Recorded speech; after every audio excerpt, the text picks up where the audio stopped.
ہم قرآن پاک میں واقعہ پڑھتے ہیں کہ جب اللہ تعالیٰ نے انسان کو بنایا تھا تو فرشتوں نے کہا تھا کہ آپ ایسی مخلوق بنا رہے ہیں جو زمین پہ جا کے خون خرابہ کرے گی یا فساد کرے گی. تو یہ میرا سوال ہے کہ فرشتوں کو کیسے پتا تھا کہ یہ ایسا ہوگا، انسان ایسا کرے گا؟ ابھی تو تخلیق ہو رہی تھی. جی، اللہ تعالیٰ نے جو انسان کی حیثیت بیان کی، فرشتے بہت عاقل مخلوق ہیں، اس سے سوال پیدا ہوا. اللہ تعالیٰ نے فرمایا کہ میں ایک ایسی مخلوق بنانے والا ہوں جس کو میں اقتدار دے دوں گا. فرشتوں کو معلوم تھا کہ اقتدار کیا کرتا ہے، اس سے انہوں نے نتیجہ نکالا اور پوچھ لیا. تو وہ پچھلی آیت پڑھیں، انی جاعل فی الارض خلیفہ.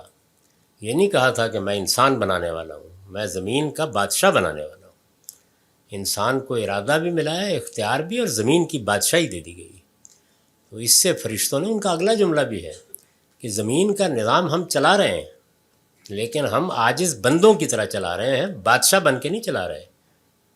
ہم تو تسبیح و تقدیس کرتے رہتے ہیں، لیکن آپ اب بادشاہ بنانے جا رہے ہیں تو یہ تو پکڑا نہیں جائے گا.